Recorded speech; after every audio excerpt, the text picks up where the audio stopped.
Hey everyone, I'm here to help you relax and drift off tonight.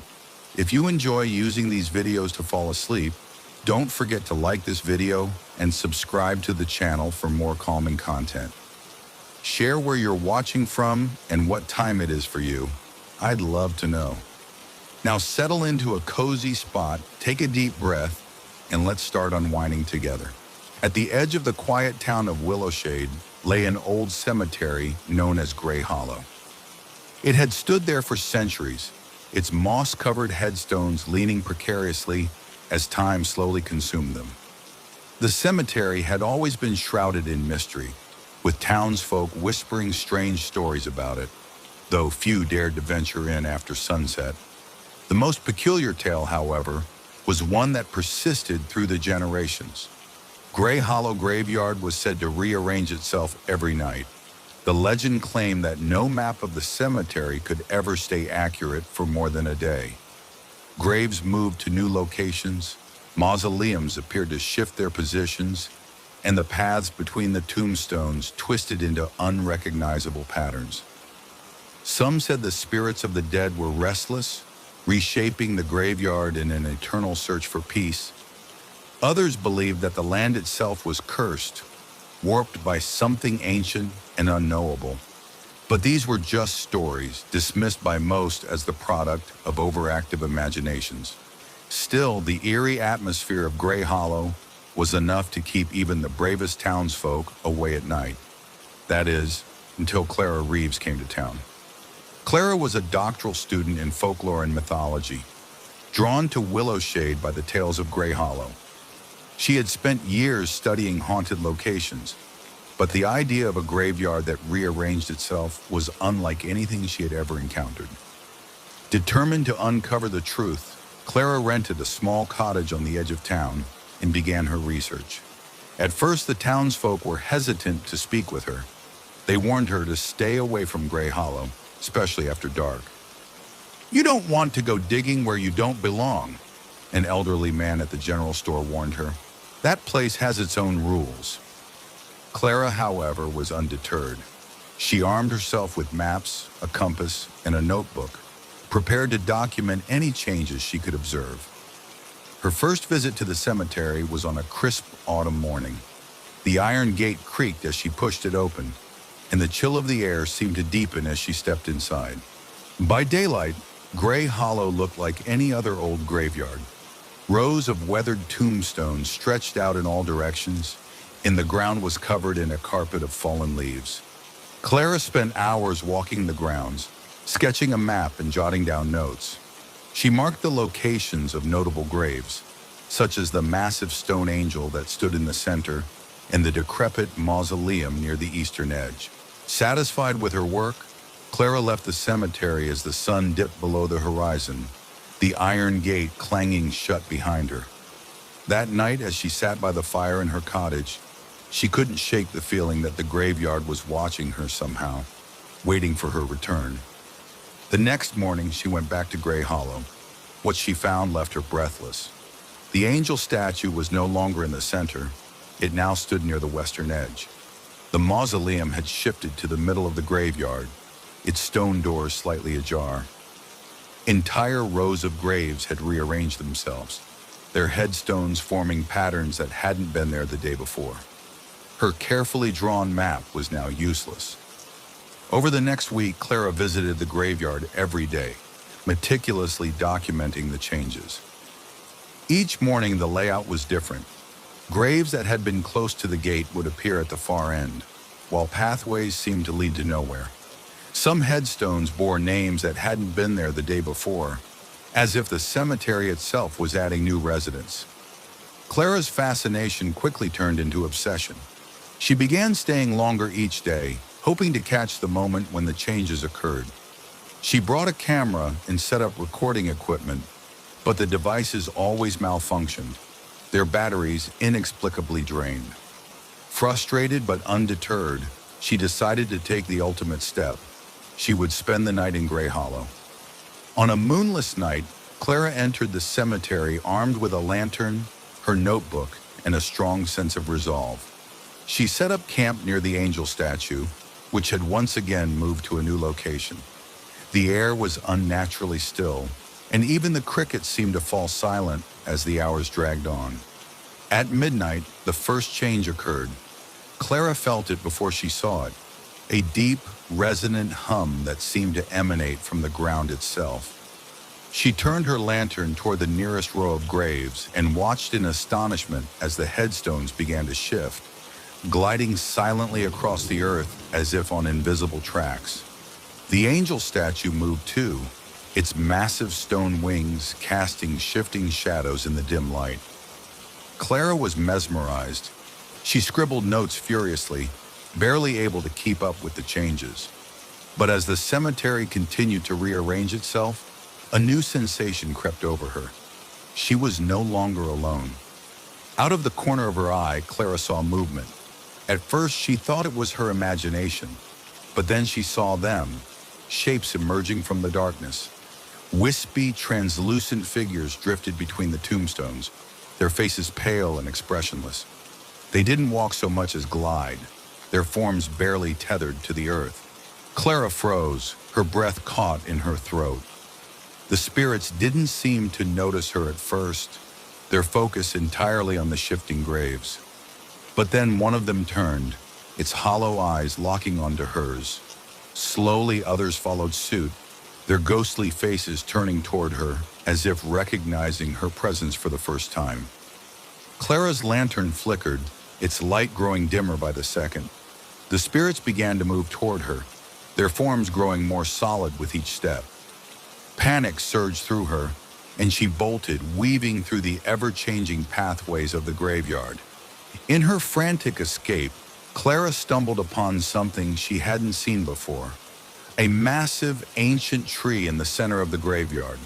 Its gnarled roots twisted around a circular stone altar, and the ground beneath it seemed to pulse with energy. Clara realized this was the source of the graveyard's power. The spirits closed in, their whispers growing louder, an unintelligible chorus of sorrow and anger. Desperate, Clara placed her hand on the altar, feeling a surge of icy cold shoot through her arm. The whispers stopped, and the spirits froze, their forms wavering like smoke in the wind. A single voice emerged from the silence, deep and resonant. "Leave this place," it said. "You do not belong here." Clara didn't need to be told twice. She fled the cemetery, her lantern extinguished, guided only by the faint light of the stars. When she reached the iron gate, she didn't look back. Clara left Willow Shade the next morning, abandoning her research. She told no one what she had seen, but the experience haunted her. In the years that followed, she often dreamed of Grey Hollow, of the spirits in the shifting graves. She knew the graveyard would continue its nightly transformations, reshaping itself in ways no human could understand. The townsfolk noticed her absence but didn't question it. They knew better than to pry into the mysteries of Grey Hollow. The graveyard remained as it always had, silent, restless, and ever-changing, a place where the dead refused to stay still. In the sleepy town of Ravenswood, nestled deep in the misty hills, there stood an old, weathered house known as Everstead Manor. It had once belonged to the Blakemore family, a wealthy clan who had all but disappeared from memory, leaving their grand estate to crumble into obscurity. Locals rarely ventured near the manor, as it was said to be haunted by the remnants of its tragic past. But of all the eerie stories surrounding the house, one detail stood out above the rest: the rocking chair. Positioned by a large bay window in the dusty parlor, the chair was infamous in the town's folklore. Visitors to the house claimed to have seen it rocking gently back and forth, as though someone were seated in it, even when no one was near. Some said it was the restless spirit of Eleanor Blakemore, the last matriarch of the family, who had been confined to the chair in her later years due to illness. Others whispered that the chair itself was cursed, imbued with some dark energy that refused to let it remain still. Despite these chilling tales, the house had remained abandoned for decades, until a young woman named Claire Harper arrived in Ravenswood. Claire was a writer in search of inspiration.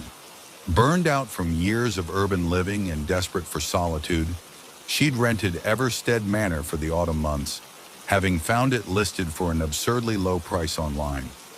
The real estate agent had been hesitant, warning her of the house's unsettling reputation, but Claire dismissed the warnings as small-town superstition. To her, the isolation of the house was a selling point, and the stories only added a touch of intrigue. The day she arrived, the house was exactly as she had imagined. Grand but decaying, with ivy crawling up its stone walls and windows clouded by years of neglect. The interior smelled of mildew and aged wood, and every step she took on the creaking floorboards echoed eerily through the empty halls. In the parlor, she noticed the infamous rocking chair almost immediately. It was positioned perfectly to face the window, its wooden frame polished to a dull sheen despite the surrounding dust. Something about it made her pause, a peculiar weight in the air, as though the chair was watching her. She shook off the thought and set to work unpacking her things. That evening, a storm rolled in, casting the house into darkness, save for the flickering glow of the fireplace. Claire settled into a worn armchair with her laptop, hoping to draft the opening lines of her next novel. The rain lashed against the windows and thunder rumbled in the distance. But inside all was quiet until she heard it, a faint creaking sound. At first she thought it was the old wood of the house settling, but the sound was rhythmic, deliberate. Creak, creak, creak. Her heart quickened as she realized it was coming from the parlor. Gripping a flashlight, Claire made her way to the room. The beam of light cut through the darkness, landing on the rocking chair. It was moving, slowly back and forth, as though an invisible occupant were seated there. Claire froze, her breath caught in her throat. She scanned the room for any sign of a draft or explanation, but the air was still. She stepped closer, the floorboards groaning beneath her feet, and the chair stopped abruptly. Just the wind, she muttered to herself, though she didn't quite believe it. She turned and left the room, but she didn't sleep well that night. Over the next few days, Claire tried to ignore the chair, but strange occurrences began piling up. She would hear the faint creaking at odd hours, and on more than one occasion, she swore she saw the chair shift slightly out of the corner of her eye. Once, while writing in the early morning, she glanced up to find the chair facing her, though she was certain she'd left it turned toward the window. Unable to focus on her work, Claire began researching the Blakemore family and the house's history.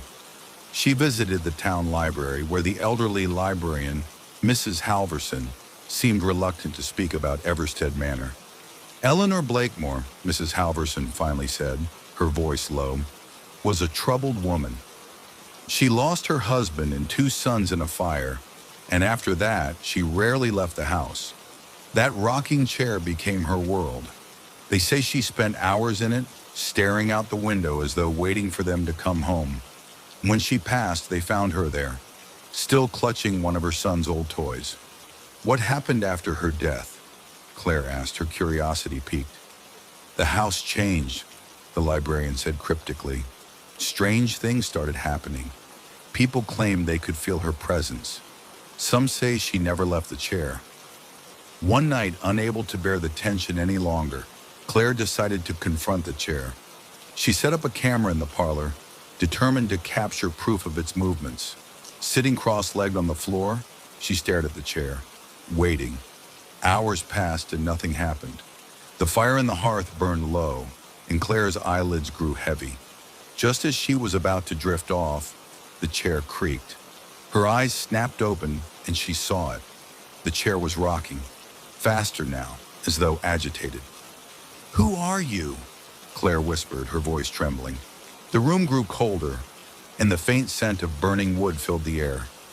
Claire felt an overwhelming sense of grief wash over her, so powerful it brought tears to her eyes. She gripped the arm of the chair, desperate to anchor herself. "You're still here, aren't you?" she said. "Eleanor." The rocking stopped abruptly, and the silence that followed was deafening. For a moment, Claire thought the spirit was gone. But then, The chair began to rock again, slowly this time, as if in acknowledgement. Over the weeks that followed, Claire began to piece together the mystery. The chair wasn't just haunted, it was a vessel for Eleanor's grief. The movements, the cold spots, the creaking in the night, all of it was a desperate attempt to connect, to be noticed. Rather than fear the chair, Claire began to feel a strange kinship with it. She would sit in the parlor each evening, speaking aloud as though Eleanor could hear her. Sometimes the chair would rock gently in response, and Claire found herself imagining that the spirit of the woman was there, silently listening. On her final night in Everstead Manor, Claire sat by the chair one last time. "Thank you," she said softly, her voice filled with gratitude. "I hope you find peace." For the first time, the chair stopped moving entirely. The air grew warm, and the oppressive weight that had lingered in the house seemed to lift. Claire felt a sense of calm settle over her, as though a chapter had finally closed. When she left the next morning, the house seemed different, lighter almost. And though she would never return to Everstead Manor, she carried the story of the rocking chair with her, weaving it into the pages of a novel that would become her most haunting and heartfelt work. The townsfolk say the chair still rocks from time to time, but only gently, as if in farewell. Deep in the forest of Hollowshade, hidden beneath a canopy of ancient trees, there lay an old stone well. Its bricks were moss-covered, and its wooden bucket had long since rotted away, leaving only the dark abyss of its depths. The well was nameless to most, but in whispered tones, it was called the Wishing Well. The legend of the Wishing Well stretched back centuries, carried through generations of Hollowshade's villagers. It was said the well could grant any wish, no matter how grand or impossible. Wealth, love, revenge, whatever the heart desired could be made real. But there was always a cost, and the price it demanded was never clear until it was too late. One stormy evening, a young woman named Eliza found herself standing before the wishing well, clutching a bundle of coins in trembling hands. Her journey to the forest had been treacherous, the rain turning the dirt paths to slippery mud. But desperation had driven her here, desperation born of grief and despair. Eliza had lost her younger brother, Thomas, to a fever that swept through the village. She had tried everything to save him, herbs, remedies, prayers, but nothing had worked. His death had left a gaping hole in her heart, one she could not bear. When she heard the old tales of the wishing well, she saw it as her only hope. As the rain fell in sheets around her, Eliza peered into the well's darkness. It seemed bottomless, an endless void that swallowed the light of her lantern. She hesitated, remembering the warnings the village elders had given her. "The well takes as much as it gives," they had said. "It does not care if your heart is pure or wicked. Its price is always steep." But Eliza's grief drowned out her fear. "If there is even a chance," she whispered to herself, "I must try." She closed her eyes and spoke her wish aloud. "I wish for my brother to come back to life." Then she dropped the coins into the well and listened as they clinked against the stones, falling deeper and deeper until the sound vanished entirely. For a moment, nothing happened. The forest was silent save for the patter of rain. Then a cold wind rose from the well, chilling Eliza to her bones. A voice echoed from the depths, soft and raspy, like dry leaves rustling. "Your wish is granted." When Eliza returned home that night, soaked and shivering, she found her brother sitting at the kitchen table. His skin was pale, his eyes glassy, but he was alive. "Thomas!" she cried, rushing to embrace him. He smiled weakly, as though waking from a long dream. "I feel strange," he murmured. Eliza didn't care. He was back, and that was all that mattered. She cooked him a warm meal, fussed over him, and tucked him into bed, her heart bursting with joy. For the first time in weeks, she allowed herself to believe that everything would be okay. But as the days passed, she began to notice that something was wrong. Thomas was quieter than he used to be, his movements slow and deliberate. His appetite was insatiable. No matter how much food Eliza gave him, he always seemed hungry. His skin grew colder with each passing day, and at night she would hear him pacing the house, muttering to himself in a voice she barely recognized. It wasn't until a week later that Eliza began to understand the price of her wish. She woke one morning to find the neighbor's dog lying lifeless in their yard, its body eerily untouched, but its eyes hollow and empty.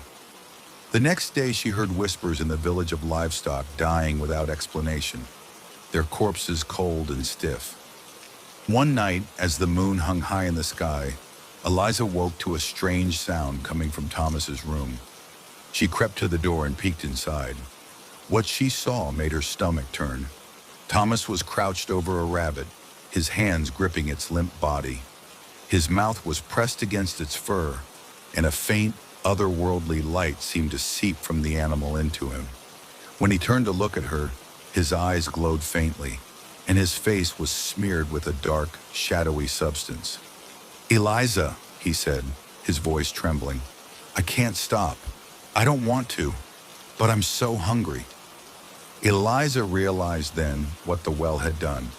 It had returned her brother to life, but it had left him incomplete. To sustain himself, he needed to consume the essence of living things, their very life force. Guilt consumed her. She had brought him back, but at what cost? How many lives would be lost to keep him alive? She tried to keep him isolated, feeding him small animals in the hope it would be enough. But his hunger only grew, and soon he began to venture out at night, drawn to the village. Eliza begged him to stop, but he couldn't, or wouldn't. The villagers began to notice the strange deaths and grew suspicious. Whispers of curses and monsters spread, and it wasn't long before they came to Eliza's door with torches and pitchforks. Desperate to protect her brother, Eliza fled with him into the forest, back to the wishing well. "We'll fix this," she promised, though she had no idea how. She shouted into the well, demanding an audience with whatever force dwelled within. The wind rose again, carrying that same raspy voice. "You have returned," it said. "What do you seek?" "I want to undo my wish," Eliza cried. "Take it back. Take him back." The well was silent for a long moment. Then it spoke. "There is a price for everything," it said. "If you wish to undo this, you must pay with something of equal value." Eliza didn't hesitate. "Take me," she said. "Take my life, my soul, whatever you want. Just let him go." The voice chuckled, a cold, hollow sound. "So be it." The wind howled, and Eliza felt a sharp pain in her chest, as though something were being ripped from her. Darkness closed in around her, and the last thing she saw was Thomas, his eyes wide with terror as he reached for her. When Eliza woke, she was alone. The well was silent, and Thomas was gone. The villagers found Eliza's body at the edge of the forest the next morning. They buried her in the churchyard, and over time, the strange deaths ceased. The wishing well became a tale of warning once more, a reminder of the dangers of seeking what should not be sought. But on quiet nights when the wind blows just right, some say you can hear a voice near the well, a soft, raspy whisper calling out for someone who will never return. The piano arrived in the quiet town of Gablewood on an unassuming autumn afternoon. It came unannounced, delivered to an old music shop on Main Street owned by an elderly man named Arthur Mason. The shop, aptly named Mason's Melodies, was filled with the warmth of wooden instruments and the faint scent of varnish. Arthur had been in the business of restoring and selling musical instruments for over 40 years, but nothing in his long career had prepared him for what was to come. The piano itself was beautiful yet haunting. Its black lacquered surface was chipped in places, revealing the age of the wood beneath. The keys were slightly yellowed, and intricate carvings of vines and roses wrapped around its frame. There was no manufacturer's mark, no indication of where it had come from. All Arthur knew was that it had been abandoned at the doorstep of his shop, accompanied only by a note written in spidery handwriting. Play and they will come. Arthur dismissed the cryptic message as a prank, but kept the piano anyway. It was, after all, an exquisite piece of craftsmanship, and he hoped to restore it and sell it for a decent price. Little did he know, the piano had a story of its own. It was Clara Winters, a talented but reclusive pianist, who first discovered the piano's strange properties. Clara lived just outside of town and often visited Mason's Melodies to play the instruments while she waited for inspiration to strike. She was drawn to the piano the moment she saw it. "Where did this come from?" Clara asked Arthur, running her fingers over the smooth, cold keys. "Don't know," Arthur replied. "It just showed up. Needs a bit of tuning, but feel free to try it out." Clara smiled and took a seat on the worn bench. She pressed a key, expecting the dull sound of an untuned piano, but what she heard was nothing short of ethereal. The note rang out, clear and haunting, as though it were being played in a vast cathedral. It echoed, lingering in the air longer than any normal piano note should. Curious, she began to play a melody, a simple piece she had composed years ago. As her fingers moved across the keys, the music changed. It was no longer the song she had intended to play. Instead, the piano seemed to guide her hands, weaving a melody that was unfamiliar yet achingly beautiful. The shop grew colder as she played, and the air around her felt heavy, almost electric. Then she noticed them, shadows flickering at the edges of her vision, figures that seemed to emerge from the very notes she played.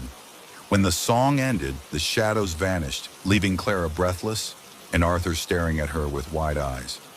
"Did you see that?" she whispered. Arthur nodded slowly. "What just happened?" Neither of them had an answer, but Clara was certain of one thing: the piano wasn't ordinary. Word of the mysterious piano spread quickly through Gablewood after Clara's experience.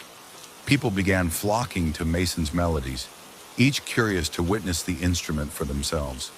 Some were too afraid to touch it, but others, driven by curiosity or desperation, dared to play.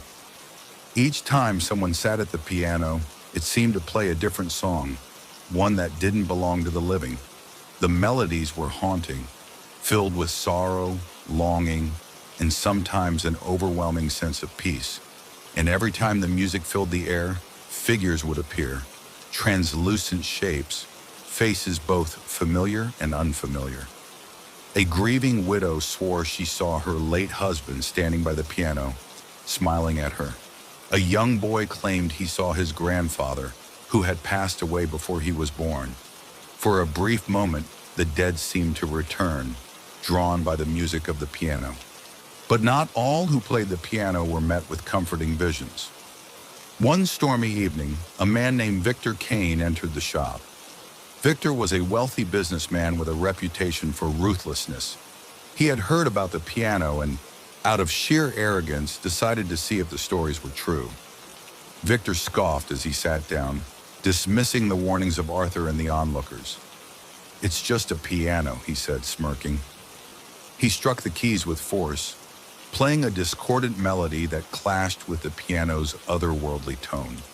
The shop grew unnaturally dark, and the temperature plummeted. Victor's grin faltered as a low, mournful wail echoed from the piano. The figures that appeared this time were not gentle shadows or comforting spirits. They were twisted and hollow, their eyes glowing with a malevolent light. One of them stepped closer to Victor, its face a grotesque parody of a human smile. Victor screamed, stumbling away from the bench. The shadows surged toward him, and for a moment it seemed they would consume him. Then, just as suddenly as they had appeared, they vanished, leaving Victor trembling on the floor. He fled the shop, never to return, and the townsfolk spoke in hushed tones of how the piano had revealed the darkness within him. Determined to uncover the piano's origins, Clara and Arthur began researching its history. They scoured old records, spoke to historians, and even consulted a medium. But no one could explain the piano's strange powers. It seemed to defy logic, existing as a bridge between the living and the dead. The only clue lay in the carvings on its frame. The vines and roses seemed to shift subtly, forming patterns that resembled ancient runes. A local historian suggested they were symbols of passage, representing the journey of souls between worlds. The piano, the historian said, was likely created by someone who sought to communicate with the dead. But such things always come with consequences. One winter evening, Clara returned to the shop alone. She had been plagued by dreams of the piano, dreams in which she saw her mother who had died when Clara was just a child. The dreams always ended with her mother's voice whispering, "Play the song." Desperate for closure, Clara sat at the piano and began to play. The melody that emerged was unlike anything she had heard before. It was sorrowful yet uplifting, filled with an aching beauty that brought tears to her eyes. As she played, the room filled with light, and the figures that appeared were not shadows but glowing forms of pure energy. Among them was her mother, smiling softly. "Thank you," her mother said, her voice echoing like a distant song. When the final note faded, the light dimmed and the piano fell silent. Clara knew somehow that the piano had fulfilled its purpose. After that night, the piano never played another note. It became an ordinary instrument, its strange power gone. Clara and Arthur decided to keep it in the shop, a silent reminder of the mysteries they had witnessed. Though the piano no longer brought forth songs from the afterlife, its legend lived on in Gablewood. People came from far and wide to see the instrument that had once connected the worlds of the living and the dead, each leaving with a sense of wonder and a touch of unease. And sometimes, on the quietest of nights, those who passed by Mason's melodies swore they could hear faint music drifting from the shop, as though the piano was still playing somewhere, for someone. Nestled at the edge of a sprawling forest, the Holloway house stood as an imposing figure against the horizon. The mansion, built in the late 1800s, had long been abandoned, its windows darkened and its once vibrant gardens overgrown with brambles. Locals spoke of it in hushed tones, claiming it was cursed. Some swore they saw lights flickering in its windows during storms, while others claimed to hear faint whispers carried on the wind near its grounds. But the most chilling story of all was about the room. A room that wasn't part of the original blueprints, a room that could only be found during storms. Emma Caldwell first learned about the Holloway house when she moved to the small town of Greystone to escape the chaos of her life in the city.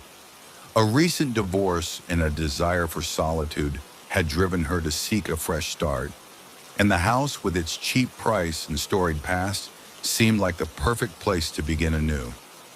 "It's just an old house," she told herself as she signed the papers. The real estate agent had tried to steer her away from it, mumbling something about its history and the rumors surrounding it. But Emma wasn't one to believe in ghost stories. The first few weeks in the house were uneventful. Emma spent her days cleaning, painting, and unpacking. The house creaked and groaned, as old houses do, but nothing felt particularly out of the ordinary. That is, until the storm came. One night, as thunder rolled across the sky and rain lashed against the windows, Emma was curled up in the living room with a book and a glass of wine. The power had gone out, leaving her with only the flickering glow of candlelight. She was about to head upstairs to bed when she noticed something strange. At the end of the long hallway that connected the living room to the kitchen, there was a door she hadn't seen before. Emma frowned, certain it hadn't been there earlier. She approached it cautiously, the hairs on the back of her neck standing on end. The door was slightly ajar, and a faint light spilled out from the crack, casting eerie shadows on the walls. "Hello?" she called out, her voice trembling. There was no response. Taking a deep breath, Emma pushed the door open. The room beyond the door was unlike any other in the house. It was furnished in an opulent antique style, with deep red velvet drapes, a crystal chandelier, and a grand mahogany desk. The air was thick with the scent of old books and something faintly metallic. On the desk sat a single item, a journal, its leather cover cracked with age. Beside it was an old-fashioned ink pen, the tip still glistening as though it had just been used. Emma stepped inside, her footsteps muffled by the plush Persian rug that covered the floor. She picked up the journal and flipped it open, her heart pounding in her chest. The pages were filled with elegant handwriting, though the ink appeared fresh, as though the words had been written moments ago. The entries were bizarre, accounts of people who had once lived in the house. Some described their hopes and dreams, while others spoke of secrets and regrets. What unsettled Emma the most was the final entry, which was dated that very night. The storm has returned and so has the room. I wonder who will find it this time. Emma dropped the journal, her breath hitching. The sound of thunder shook the house, and the chandelier above her swayed slightly. She turned to leave, but the door she had come through was gone.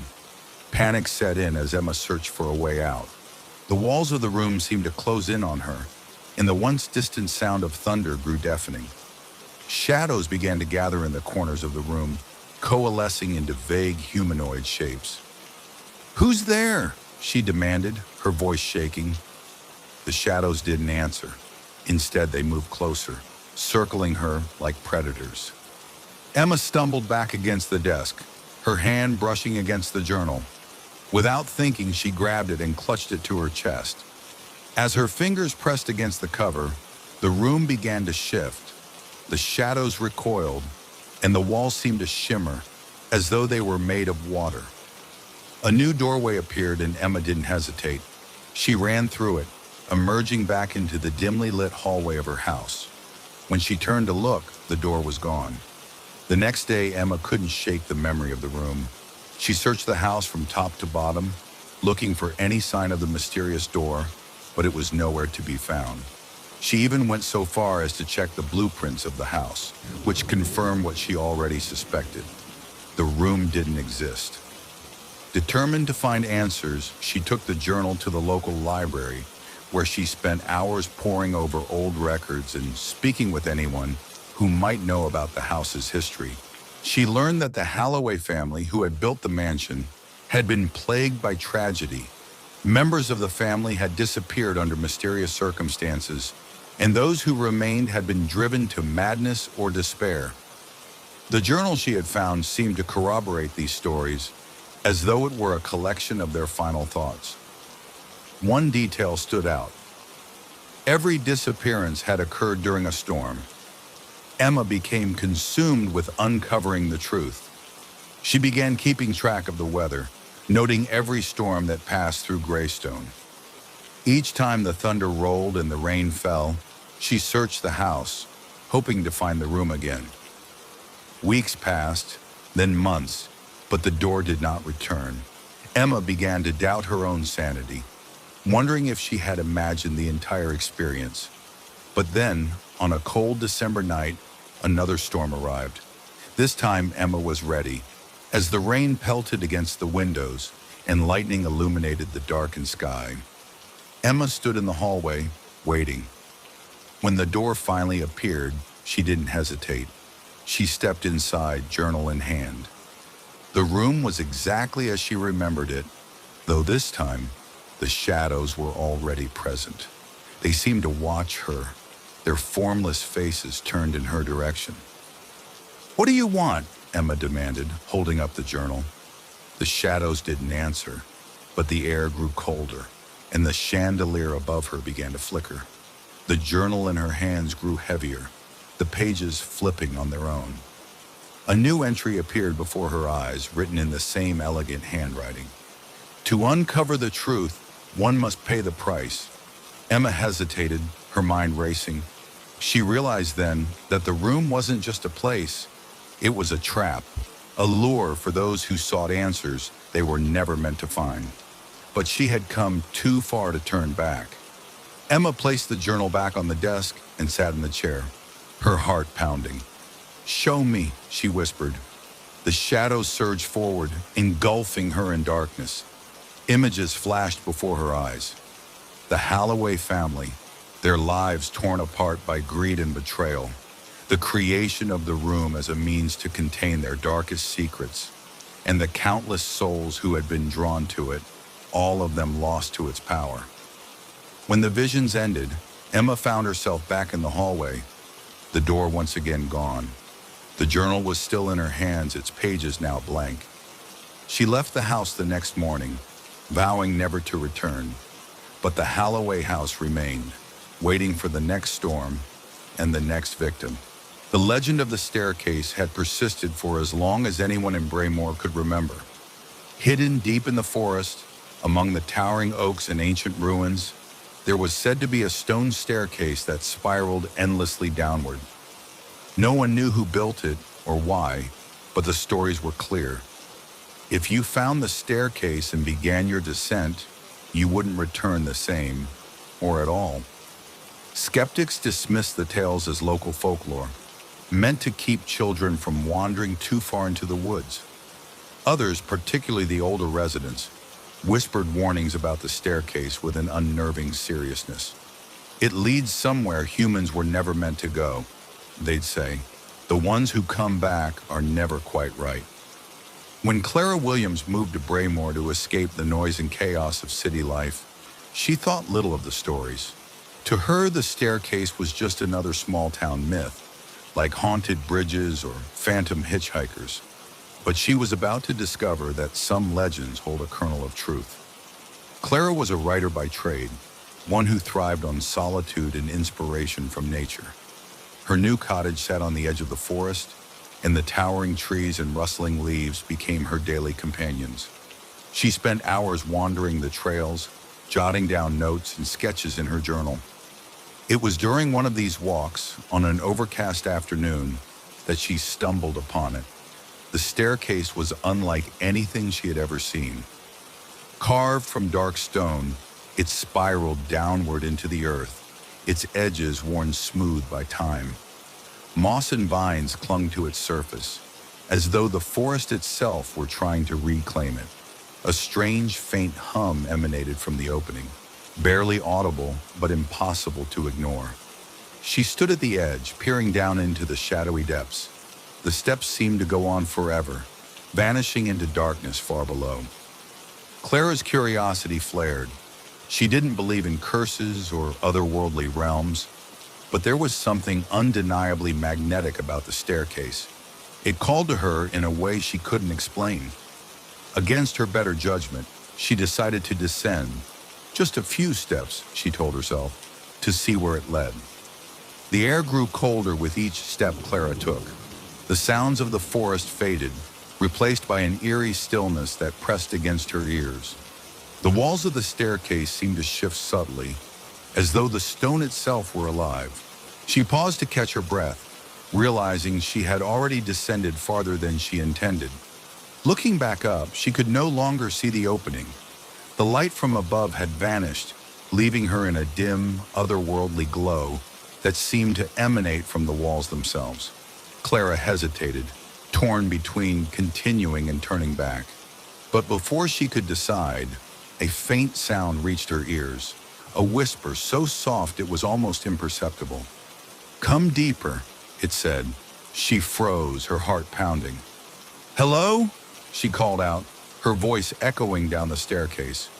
There was no response, only the persistent hum and the faint whispering, like a chorus of voices just out of reach. Clara took another step, and then another. The walls around her began to change, the smooth stone giving way to something else, something organic. They pulsed faintly, like the rhythm of a heartbeat, and the air grew thicker, charged with an energy she couldn't identify. And then she saw it, a figure standing on the steps below. It was humanoid in shape, but unnaturally tall, its elongated limbs and featureless face making it appear almost insect-like. The creature tilted its head as if studying her, its movements unnervingly slow. Clara's breath hitched, and she took a step back. The creature didn't move toward her, but its presence was suffocating. She turned to climb back up, But the staircase behind her had shifted. The steps no longer spiraled upward. They descended, twisting and turning in impossible angles. Panic set in as Clara realized she was trapped. The only way forward was down. After what felt like hours, the staircase ended abruptly, opening into a vast cavern. Clara stepped onto the uneven ground, her shoes crunching on what looked like crystalline sand. Above her, the ceiling shimmered with lights that resembled stars, but the constellations were unfamiliar. The cavern was impossibly large, filled with strange structures that looked both ancient and alien.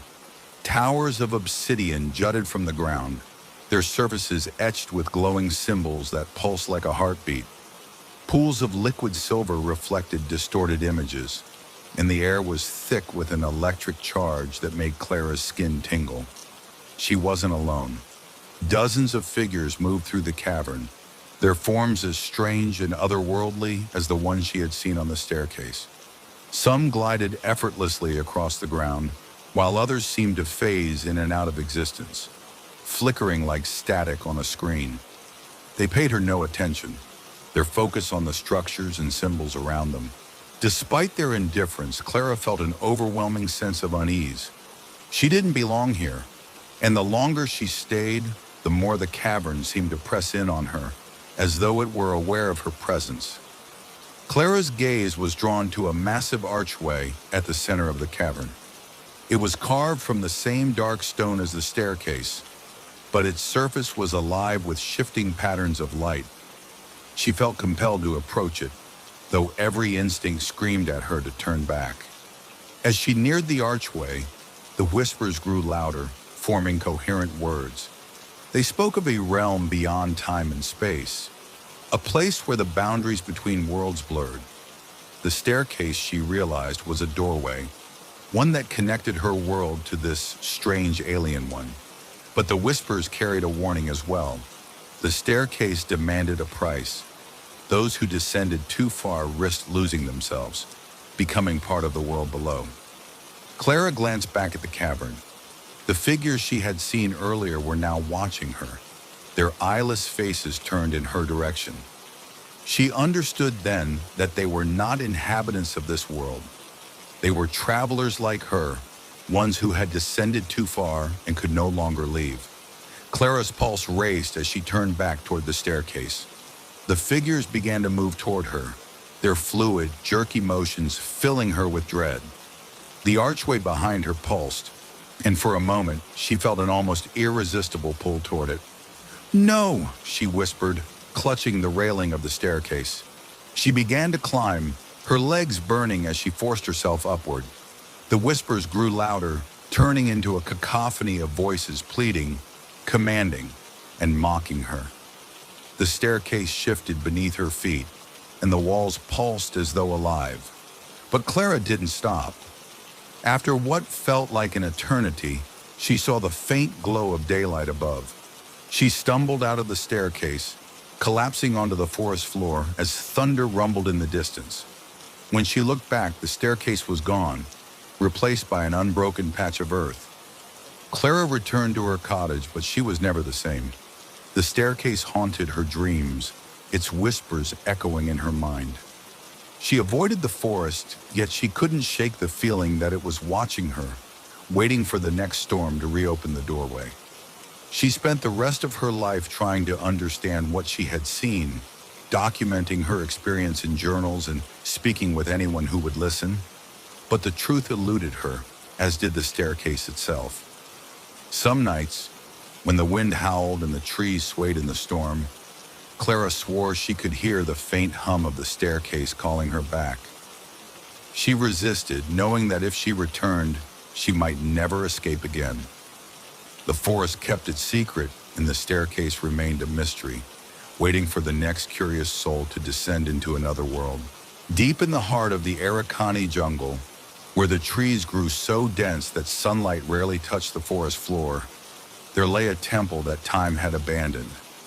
No maps marked its location, and no living soul claimed to have set foot inside. Yet for those who dared listen closely, the jungle itself seemed to murmur secrets of its existence. The rustling leaves, the whispering winds, the hush of creatures that refused to draw near. The temple had no name, only warnings passed down through generations. The walls remember. The stones listen. The knowledge inside was never meant for man. Few believed the stories, but some, seekers of truth, scholars, treasure hunters, ventured deep into the jungle, chasing whispers of the temple and the forbidden knowledge it guarded. None returned, until now. Dr. Evelyn Carter was not the kind of woman who frightened easily. She had spent years unearthing ruins across the world, from the frozen crypts of Siberia to the scorching tombs of the Sahara. Her reputation as an archaeologist was built on her relentless pursuit of lost history, no matter the risks. So when she received a letter, unsigned, written in a shaking hand, detailing the location of a forgotten temple buried in the depths of the Arikani jungle, she knew she had no choice but to go. The letter spoke of knowledge hidden within the temple, knowledge that defied time itself. And Evelyn had always been drawn to the impossible. She assembled a team. Marco, the experienced guide who knew the jungle's secrets better than anyone. Daniel, the linguist who could decipher dead languages. And Priya, the photographer and historian who documented everything they found.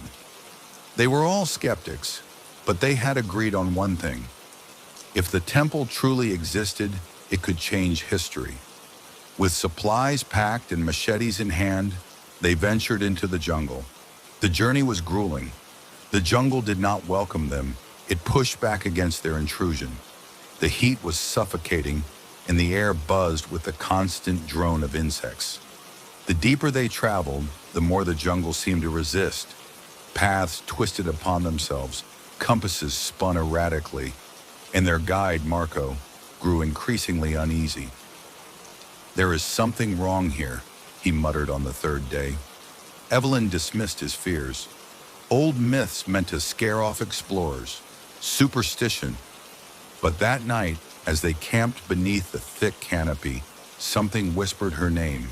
It was faint, barely more than a breath carried on the wind. She told herself it was the jungle playing tricks on her. But when she looked at her companions, she saw the unease in their eyes.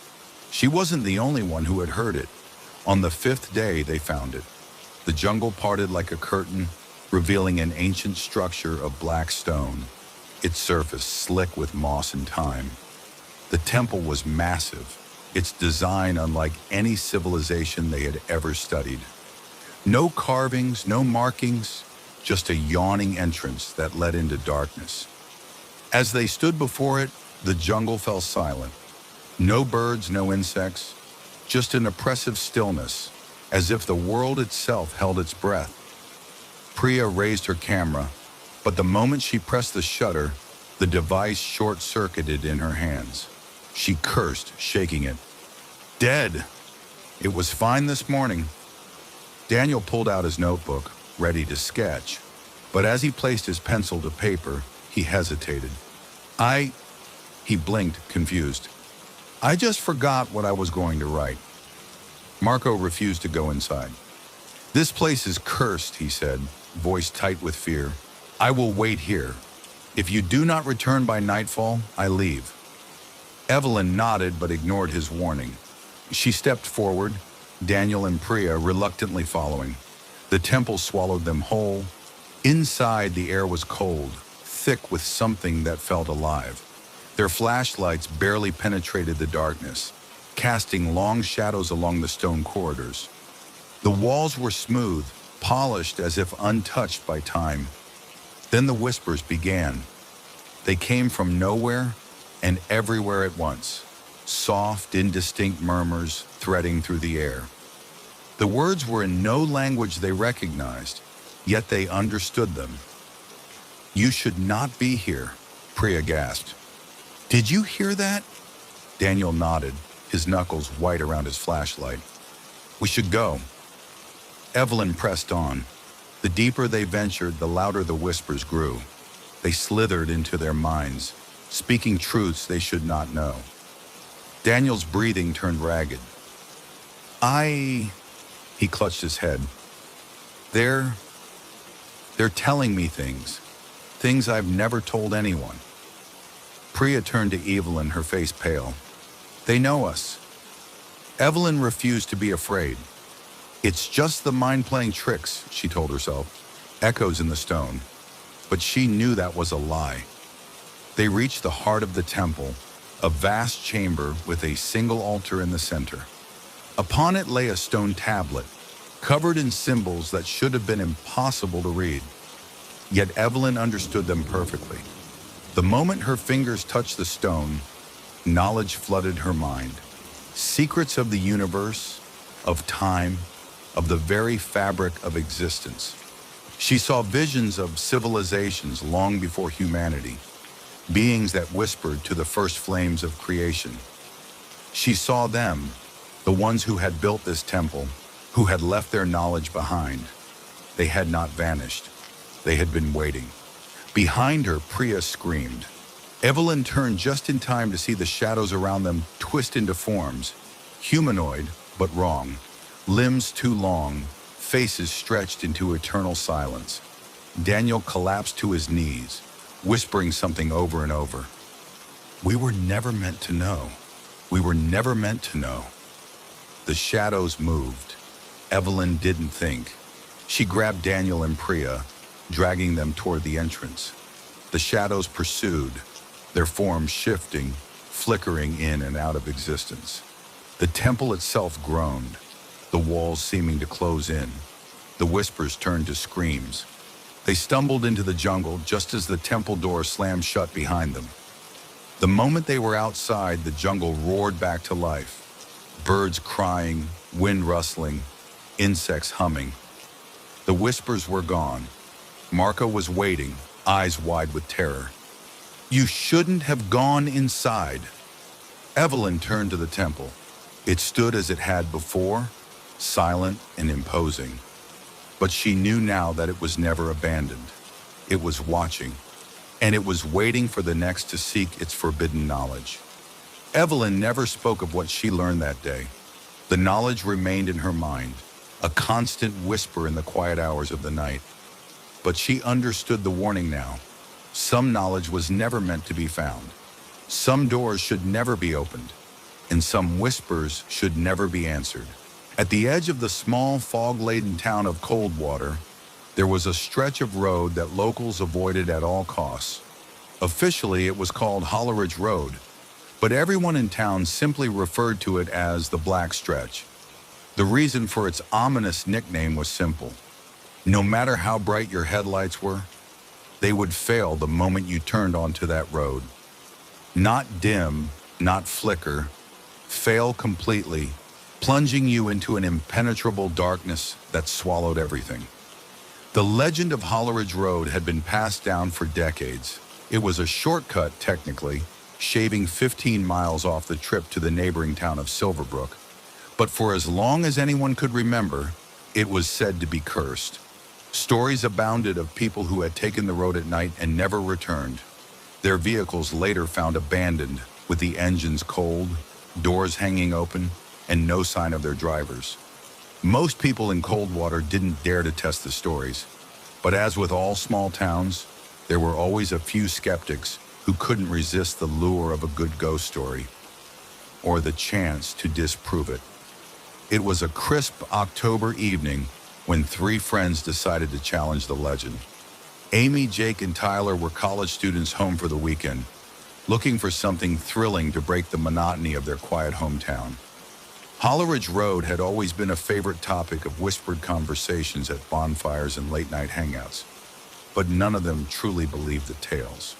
It's just an old road, Jake said, leaning against his beat-up Jeep in the parking lot of the diner. Probably bad wiring in the cars people used back then. Headlights failing isn't supernatural, it's electrical. Amy smirked, pulling her jacket tighter against the chilly breeze. And the people who disappeared? What, they just got tired of driving and walked off into the woods? Maybe, Jake shrugged. Or maybe they were just stories to scare kids like us. Tyler, the quietest of the group, hesitated. People say there's something in the dark out there. Something that doesn't like the light. Jake rolled his eyes. Oh, come on, you don't actually believe that, do you? Let's go. I'll prove it's all just urban legend. Amy hesitated, glancing at Tyler, but her curiosity got the better of her. Fine, let's do it. But if something creepy happens, we're turning back immediately. They piled into Jake's Jeep and drove out to the edge of town, where the trees grew taller and the streetlights grew fewer. By the time they reached the entrance to Hollow Ridge Road, the sun had dipped below the horizon, leaving the sky awash in deep blues and purples. The road itself was narrow and flanked by dense woods, the branches overhead creating a canopy that blocked out the stars. As Jake turned onto the black stretch, Amy felt a shiver crawl down her spine. The headlights dimmed almost immediately. See? Jake said, laughing nervously. Old wiring, no big deal. But as they continued, the headlights didn't just dim. They flickered once, twice, and then went out entirely. Jake, this isn't funny, Amy said, her voice tight. I'm not doing anything, Jake snapped, flipping the switch for the high beams. Nothing happened. He hit the dashboard in frustration, but the lights remained dead. The only illumination came from the faint glow of the moon, but even that seemed muted, as if the darkness here was thicker, heavier than normal.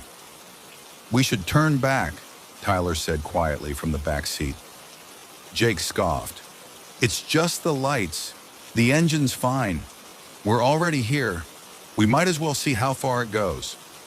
Reluctantly, Amy stayed silent, her gaze fixed on the road ahead. The further they drove, the quieter it became.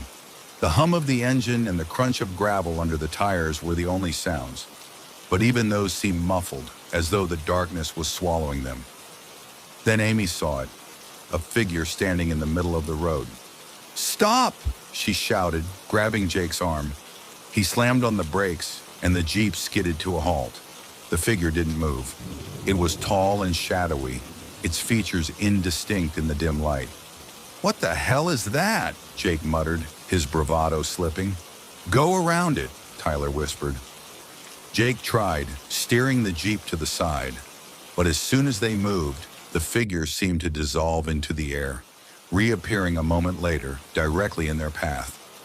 That's it. We're leaving, Amy said, her voice shaking. Jake nodded, throwing the Jeep into reverse. But as they backed up, the road seemed to stretch endlessly behind them, the woods closing in on either side. That's not possible, Jake muttered, glancing at the rearview mirror. Amy turned to look out the back window, her breath caught in her throat. Jake, drive, now! What? Why? Just drive, she screamed. In the distance behind them, more figures were appearing, dozens of them, emerging from the woods and moving toward the car. Jake slammed on the gas, but the Jeep's tires spun uselessly on the gravel. The engine sputtered, and then, inexplicably, it died. The figures grew closer, their shapes becoming more defined. They weren't people, not exactly. Their forms were twisted, their limbs elongated, and their eyes glowing faintly in the dark. Amy fumbled for her phone, but the screen was black, unresponsive. Tyler tried the door handle, but it wouldn't budge. We're trapped, he whispered. The figures surrounded the car, their faces inches from the windows. One pressed a hand against the glass, leaving behind a smear of darkness that seemed to seep into the Jeep's interior. Amy closed her eyes, tears streaming down her face. She thought of her family, of everything she'd never get to say or do.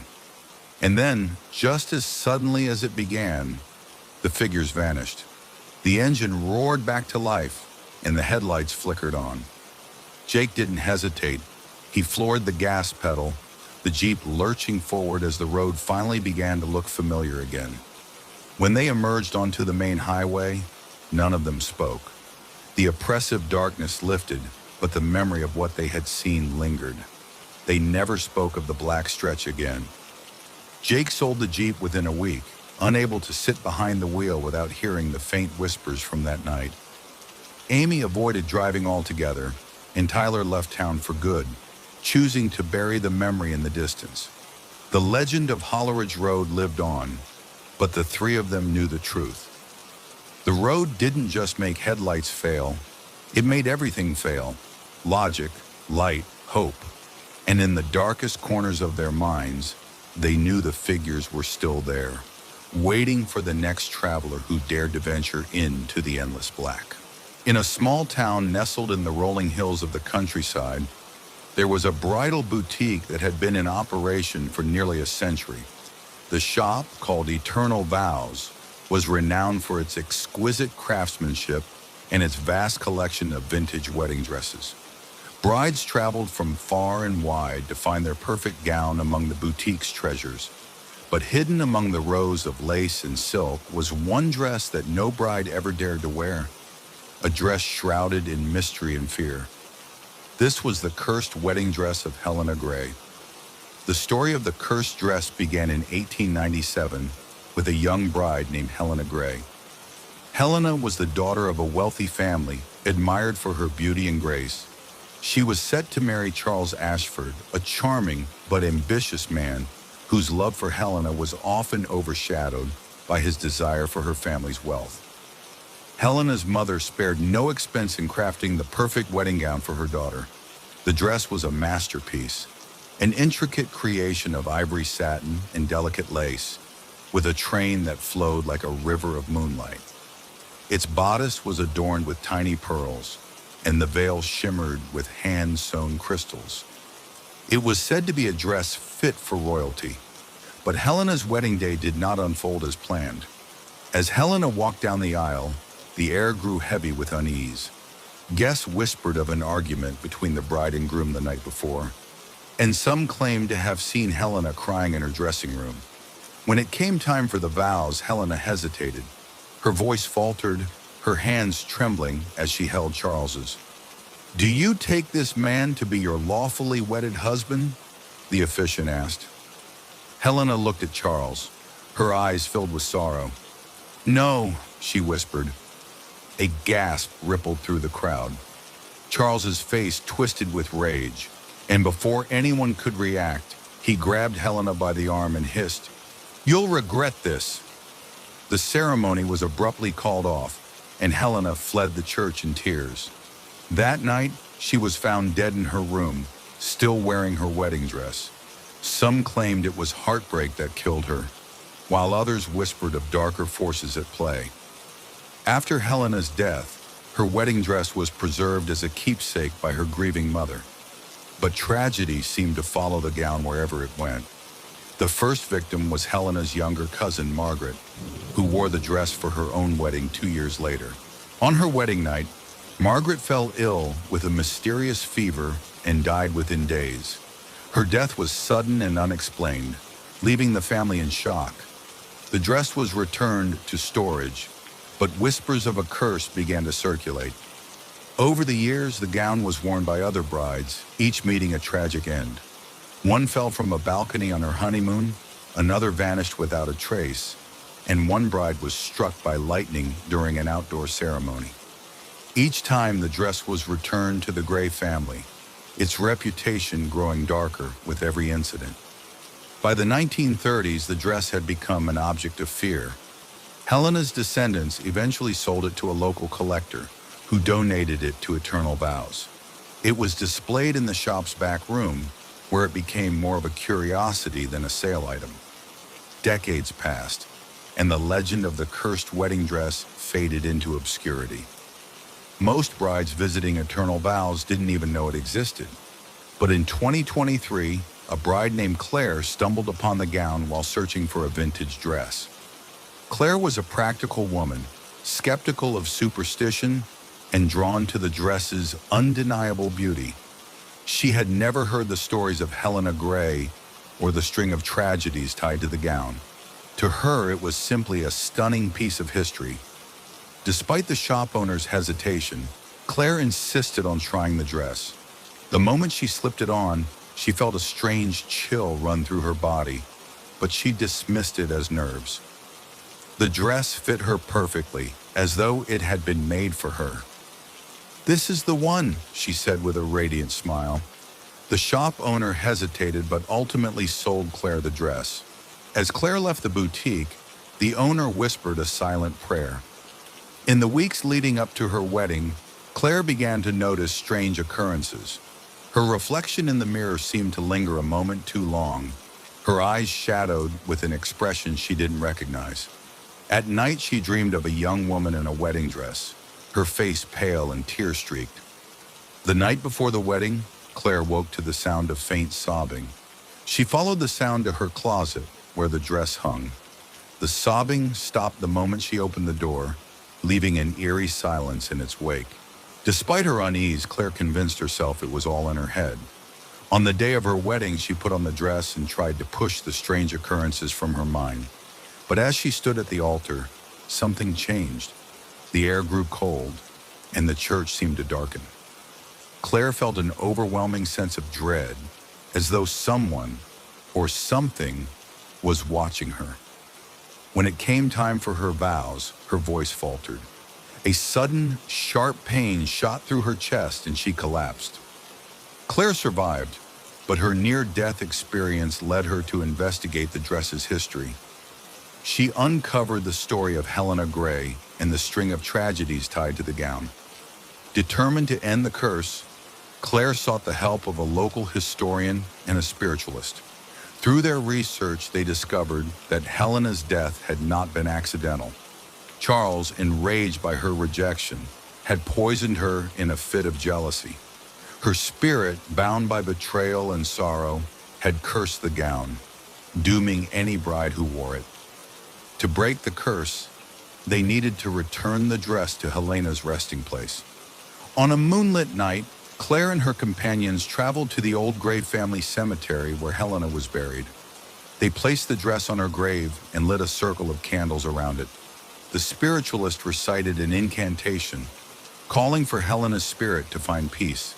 The air grew still, and the candles flickered as a faint figure appeared. A young woman in a wedding dress, her face no longer tear-streaked, but serene. She looked at Claire and smiled softly before fading into the night. The dress disintegrated into ash, leaving nothing behind but a faint scent of roses. After that night, the strange occurrences stopped. Claire went on to marry in a new dress, and her wedding was joyful and uneventful. The story of the cursed gown became a legend once more, a tale told to warn against the dangers of holding on to sorrow and betrayal. But in the back room of eternal vows, a single pearl from the gown remained, tucked away in a dusty box. And sometimes, when the light hit it just right, it seemed to shimmer with a faint, ghostly glow. The first time Emma dreamed of the playground, she was 7 years old. It wasn't like any playground she had ever seen. The sky above was a rich violet with no sun or moon, just a soft, ambient light that made everything glow. The grass was a deep emerald green, the kind you'd see in a storybook, and the equipment, swings, slides, monkey bars, seemed to shimmer faintly, as though they were not entirely real. She remembered stepping onto the playground barefoot, the grass cool against her toes, and feeling an overwhelming sense of wonder.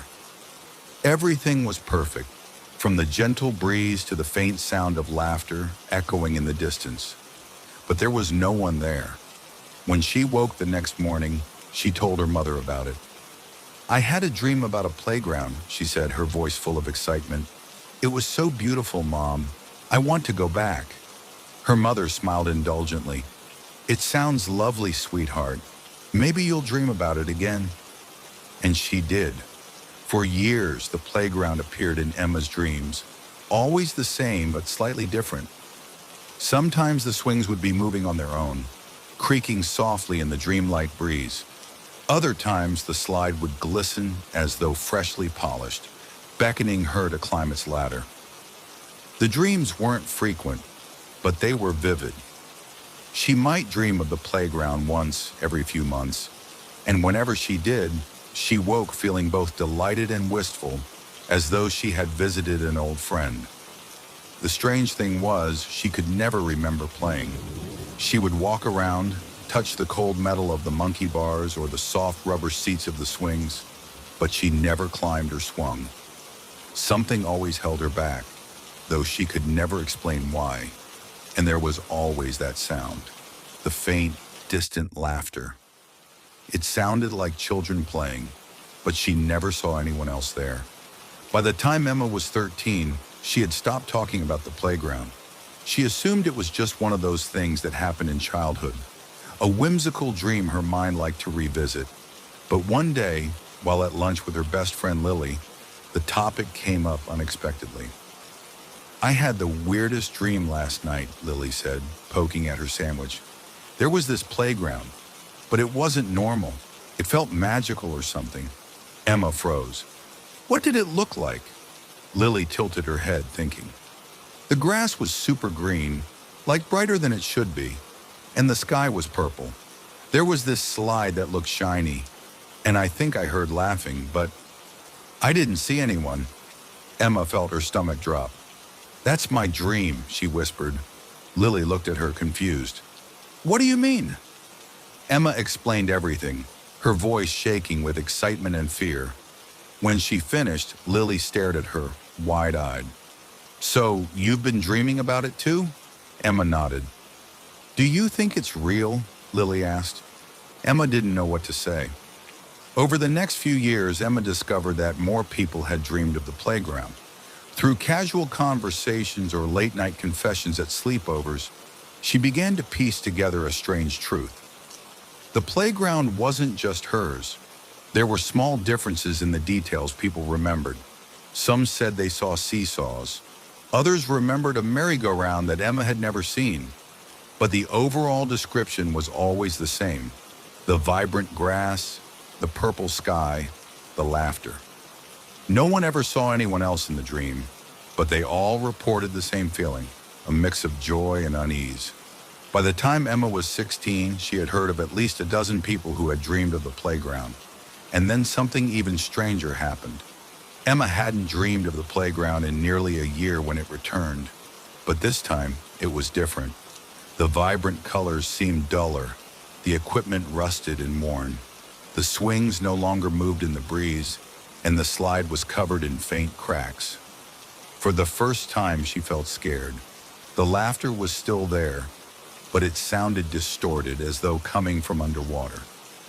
When she woke up, she couldn't shake the dream. She called Lily, desperate to talk about it. "Lily," she said, "did you dream of the playground last night?" There was a long pause. Then Lily whispered, "It was different this time, wasn't it?" Emma's heart sank. Over the next few weeks, others who had dreamed of the playground reported the same thing. It was falling apart.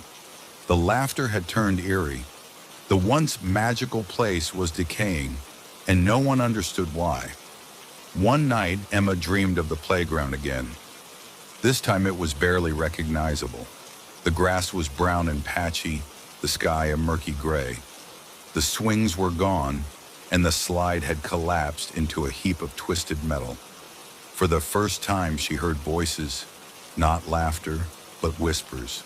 They came from all around her, soft and urgent, but she couldn't make out the words. And then, as she stood in the center of the playground, everything began to fade. The grass, the equipment, even the sky dissolved into darkness. She was left standing in a void, alone. When she woke up, she knew it was gone. Emma couldn't let it go. She spent months researching dreams, lucid dreaming, and shared dream phenomena. She scoured online forums, hoping to find others who had dreamed of the playground. Eventually, she stumbled upon a thread titled, "Have you seen the playground?"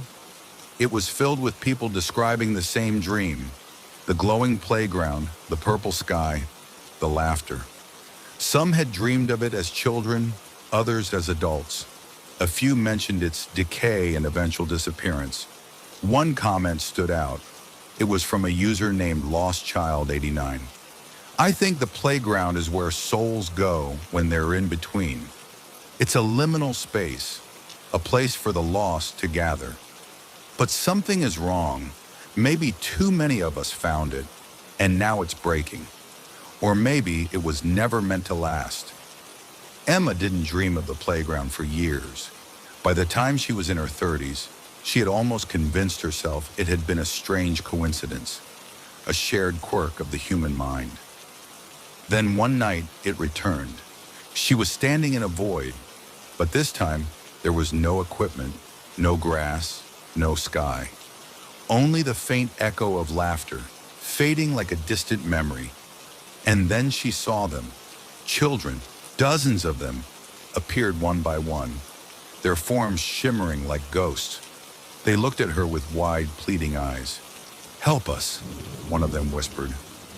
Emma's breath caught. "I don't know how," she said, tears streaming down her face.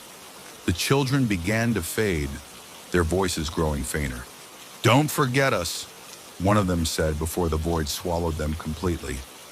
Emma never dreamed of the playground again, but she couldn't forget what she had seen. She dedicated her life to studying dreams, writing books, and giving lectures about the phenomenon of shared dreaming. To this day, people come forward with stories of a magical playground that appears in their dreams, though most say it's fleeting, vanishing before they can fully explore it. And while Emma can't say for sure what the playground truly was, she knows one thing. It was real in some way that defied explanation. Perhaps it was a place for the lost, or perhaps it was a piece of another world, slipping into theirs for just a moment before vanishing forever. There was a carnival that came to town once every 10 years. It wasn't like other carnivals with bright lights and cheery music. This one arrived quietly, the rumble of its trucks like a low growl on the horizon. By the time the sun rose, its black and gold tent stood on the outskirts of town, and word of its arrival spread like wildfire. The carnival was called the Labyrinth of Illusions, and its centerpiece attraction was a mirror maze, one that everyone whispered about but few dared enter. Some claimed it showed your soul, others said it revealed your future. But those who spent too long inside were never the same when they came out. Lila was one of the first to hear about the carnival. She worked at a local diner and overheard a group of teenagers talking about it between bites of greasy burgers. They were excited, daring each other to visit the maze. "You think it's real?" one of them asked, a nervous tremor in his voice. "Of course it's real," said another, grinning. "My cousin went in last time it came to town. Said it was weird, like the mirrors knew stuff about her." Lila wiped down the counter, pretending not to listen. But curiosity bloomed in her chest. She had always been drawn to the strange and mysterious, and this carnival sounded like the perfect escape from her humdrum life. That evening, as the sun dipped below the horizon, Lila made her way to the carnival grounds. The air was thick with the scent of fried dough and something else, something metallic and sharp that made her skin prickle. She wandered through the carnival, passing games and rides that seemed both familiar and strange. There was a Ferris wheel, but its lights were dimmer than they should have been, and its cars creaked ominously as they spun. A clown juggled flaming torches, but his painted smile seemed more sinister than cheerful. At the center of it all stood the mirror maze. The structure was enormous, its entrance framed by two towering, warped mirrors that reflected the carnival grounds in unsettling distortions. A sign above the entrance read, "The Labyrinth of Illusions, face yourself." A man in a black suit and top hat stood by the entrance, his pale face blank and expressionless. "One at a time," he said as Lila approached. "Once you enter, there's no turning back until you reach the end." Lila hesitated, her heart pounding, but her curiosity won out. She handed over her ticket and stepped inside. The air inside the maze was cool, almost cold, and the faint smell of dust lingered.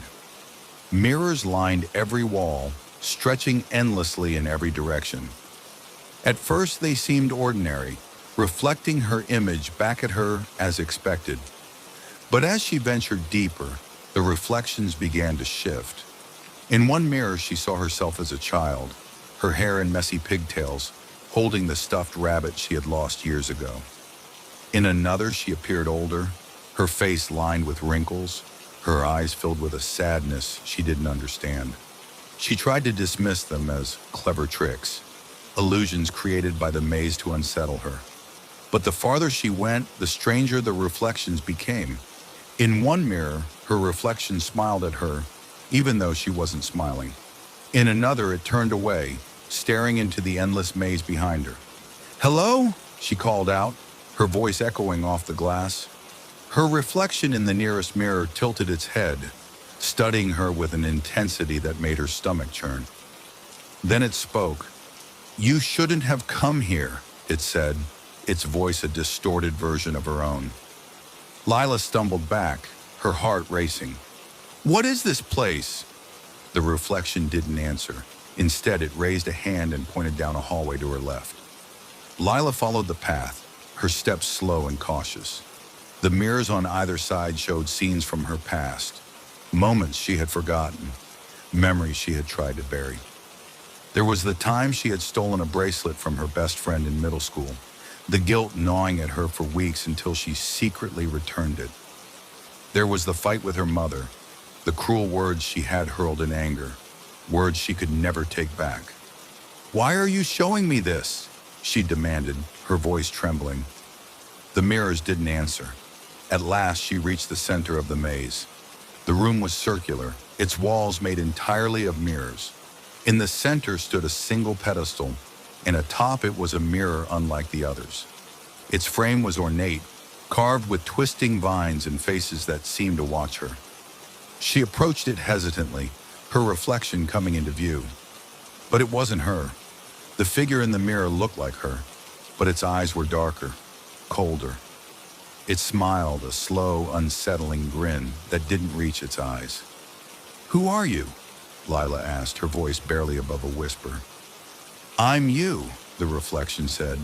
"Or rather, I'm the part of you you don't want to see." "I don't understand." The reflection stepped closer, as if the glass was no barrier at all.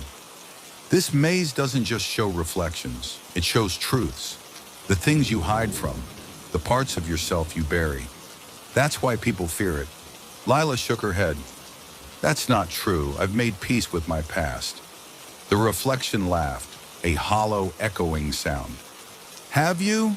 Then why are you here, wandering through a maze, searching for answers you already have?" The reflection raised a hand, and suddenly, the mirrors around the room shifted. Each one now showed a different version of Lila, a younger Lila, an older Lila, a Lila who had made different choices, lived different lives. "You can choose," from the reflection said. "Step into one of these mirrors and you can become her. Leave your regrets behind, start fresh, or you can finish the maze and leave as you are, carrying the weight of your choices." Lila's head spun. The possibilities were endless, each reflection showing a life that could have been hers. A life where she had stayed with her first love, a life where she had pursued her dream of becoming an artist, a life where she had never hurt the people she cared about. But as tempting as they weren't real. They weren't her. "I don't want to be anyone else," she said, her voice steady. "I'll take my life, with all its flaws." The reflection smiled, this time warmly. "Then go. The maze has no hold over you." The mirrors shimmered and shifted, forming a clear path to the exit. Lila walked down it, her heart lighter than it had been in years. When she stepped out of the maze, the carnival was gone. The field was empty. The only sign of the carnival's presence, a faint smell of fried dough lingering in the air. Lila looked back at the empty field, a small smile on her lips. The maze had shown her what she needed to see, and though it had been terrifying, she was grateful. She would carry its lessons with her, knowing that sometimes the scariest thing to face is the truth about yourself.